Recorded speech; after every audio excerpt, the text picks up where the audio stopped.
Lectura de la carta del apóstol San Pablo a los romanos. Hermanos, digo la verdad en Cristo, no miento. Mi conciencia me atestigua que es así, en el Espíritu Santo. Siento una gran tristeza y un dolor incesante en mi corazón, pues desearía ser yo mismo un proscrito, alejado de Cristo, por el bien de mis hermanos, los que de mi raza, según la carne, ellos son israelitas. A ellos pertenece el don de la filiación adoptiva, la gloria, las alianzas, el don de la ley, el culto y las promesas. Suyos son los patriarcas y de ellos procede el Cristo, según la carne, el cual está por encima de todo, Dios bendito por los siglos. Amén. Palabra de Dios. Te alabamos, Señor. Glorifica al Señor Jerusalén. Glorifica al Señor Jerusalén. Glorifica al Señor Jerusalén. Alaba a tu Dios Sión, que ha reforzado los cerrojos de tus puertas y ha bendecido a tus hijos dentro de ti. Glorifica al Señor Jerusalén. Ha puesto paz en tus fronteras, te sacia con flor de harina. Él envía su mensaje a la tierra y su palabra corre veloz. Glorifica al Señor Jerusalén. Anuncia su palabra a Jacob, sus decretos y mandatos a Israel. Con ninguna nación obró así, ni les dio a conocer sus mandatos. Glorifica al Señor Jerusalén. Aleluya, aleluya, aleluya. Mis ovejas escuchan mi voz, dice el Señor, y yo las conozco y ellas me siguen. Aleluya, aleluya, aleluya, aleluya.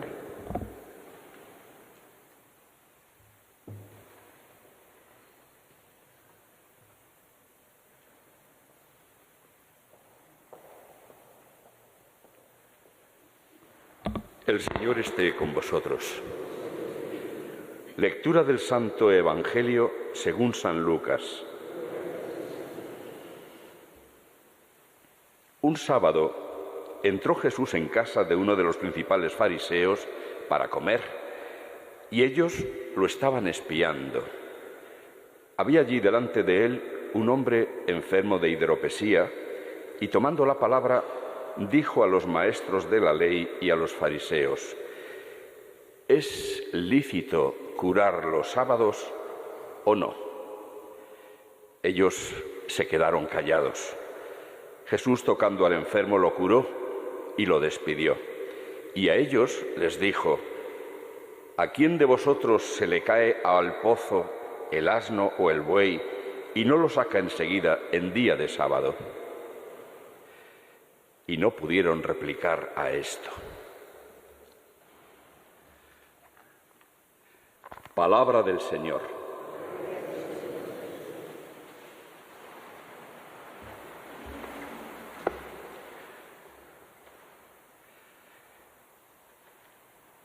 Si nos fijamos, ocupa casi yo diría que un primer puesto en la lista de las polémicas que sostiene Jesús con los dirigentes de su pueblo, la cuestión del sábado.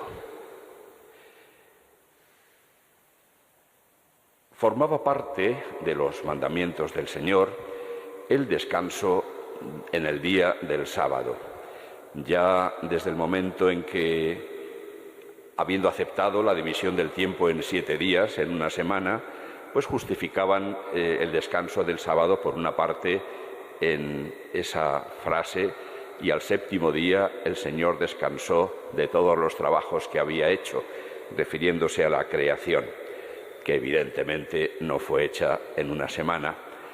Eso es una forma de hablar para transmitirnos una verdad fundamental, que todo procede de Dios. Pero ellos justificaban el descanso del sábado de esa manera.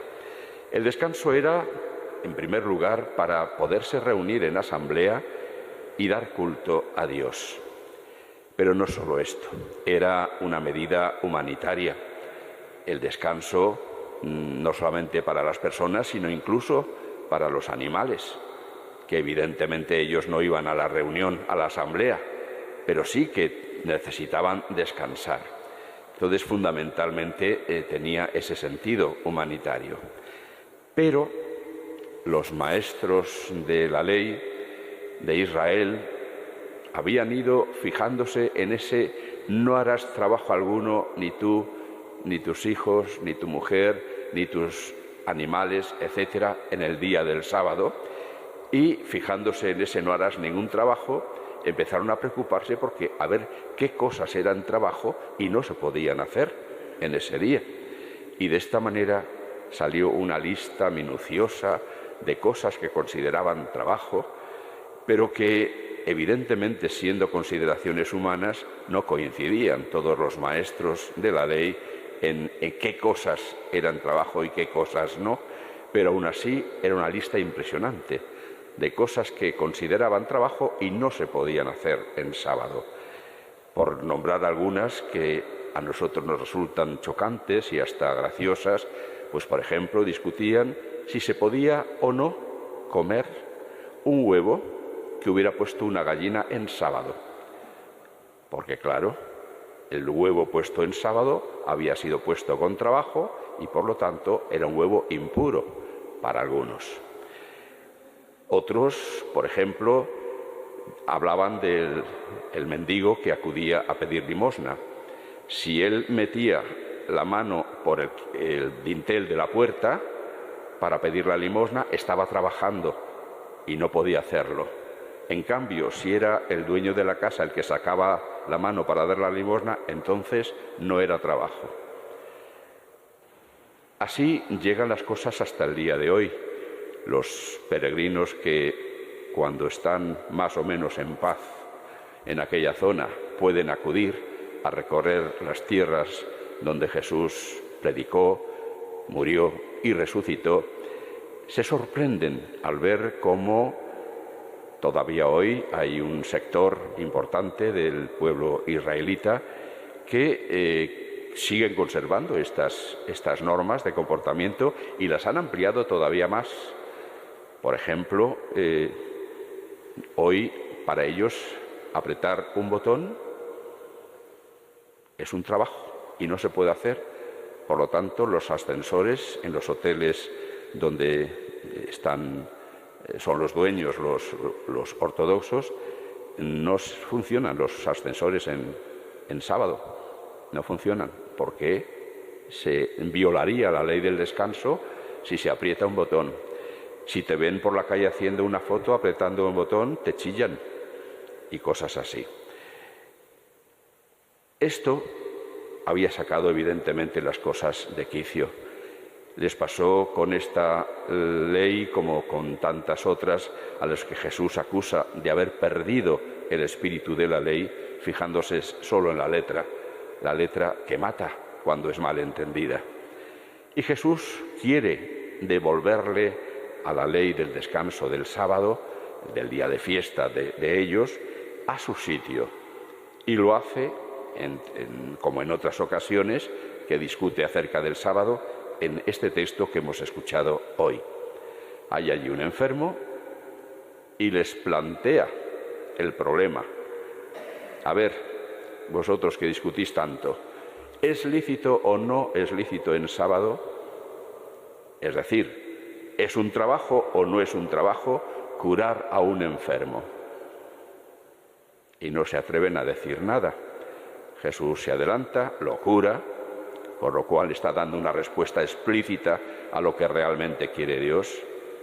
Lo cura y después les plantea una comparación para que se den cuenta de cómo muchas veces sus posturas no correspondían con el espíritu de lo que Dios quería. Si se os cae el asno o el buey a un pozo, aunque sea sábado, ¿no lo sacáis? Jesús da por supuesto que la respuesta iba a ser que sí, claro que lo sacan. ¿Cómo se van a quedar sin un burro o sin un buey que lo necesitan para sus trabajos? Naturalmente que hacen lo que hace falta para sacarlo del pozo. Y ese fue todo el comentario que tuvo que hacer Jesús para hacerles caer en la cuenta de su postura equivocada. Naturalmente, lo que hace Jesús es, en definitiva, poner en el centro de esa ley lo que es el centro de la ley. Precisamente el otro día escuchábamos ese texto importantísimo en el que le hacen también a Jesús una pregunta: ¿cuál es el mandamiento más importante de la ley? Pues la consecuencia es muy clara: amarás a Dios con todo el corazón, todo tu ser, toda tu mente, y el segundo mandamiento, que es muy semejante al primero: amarás al prójimo como a ti mismo. Es decir, en el centro de la voluntad de Dios está el amor. Lo que Cristo ha venido a enseñarnos, encima de todas estas disquisiciones de los maestros de la ley acerca de los mandamientos de Dios, es que lo que el Señor pretende de nosotros no es que añadamos una serie de cosas a nuestra conducta, sino que cambiemos desde el corazón. Es desde dentro, desde donde hay que cambiar, para que de ahí, cuando se tiene una mente y un corazón semejante al del Señor, de ahí salgan actos de amor y aprendamos por nosotros mismos qué es lo que tenemos que hacer para amar.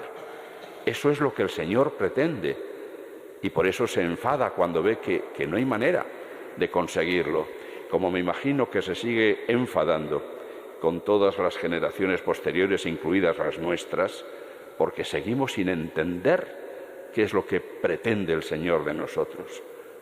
No es que hagamos unas cosas y evitemos otras nada más. Lo que quiere es cambiarnos el corazón, poner en el centro de todo la misericordia. La misericordia, el amor. Eso tiene que estar en el centro, es la reina de las virtudes. La reina de las virtudes, y por encima de esa no hay ninguna. Terminaba Jesús diciendo el otro día: en estos dos mandamientos del amor se funda y se fundamenta toda la demás ley, todos los demás mandamientos y los profetas. Todo lo que el Señor quiere está contenido y encerrado ahí. Ahí. Por lo tanto, también el mandamiento del descanso del sábado, en nuestro caso del domingo, y se hizo el cambio del sábado al domingo con todo el apego que tenían los judíos al sábado por la norma de la ley. Se hizo el cambio porque había ocurrido algo tan grande en domingo que los cristianos no podían ignorarlo, y terminaron cambiando el descanso del sábado por el del domingo, el día en que Cristo resucitó de entre los muertos. Había ocurrido algo tan grande que no podían ignorarlo. Pues bien, también para nosotros sigue valiendo lo mismo. Por encima de todo está la caridad, por encima de todo, por encima de todo. Nos da un ejemplo de cómo entendían esto los primeros cristianos, San Pablo, en el fragmento de su carta a los romanos que hemos escuchado hoy. Venía a decirnos: os digo con toda sinceridad que precisamente por el amor que tengo a mis hermanos, los de mi raza, los que han recibido la ley, de los que eran los patriarcas, etcétera, etcétera, que preferiría ser un proscrito, alejado de Cristo, con tal que ellos se dieran cuenta de que Cristo es el Señor y su Mesías, el Mesías que están esperando.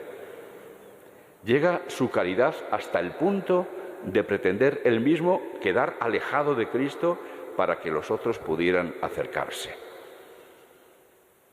Podemos pensar, pues qué tontería.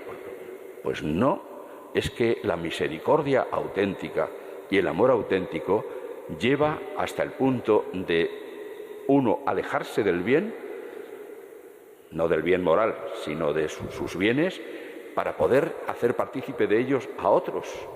Es decir, el que ama, el que tiene misericordia, no está poniéndose a sí mismo en el centro de su vida. En el centro de su vida pone a Dios y junto a Él a los prójimos. Y esto no sale espontáneo.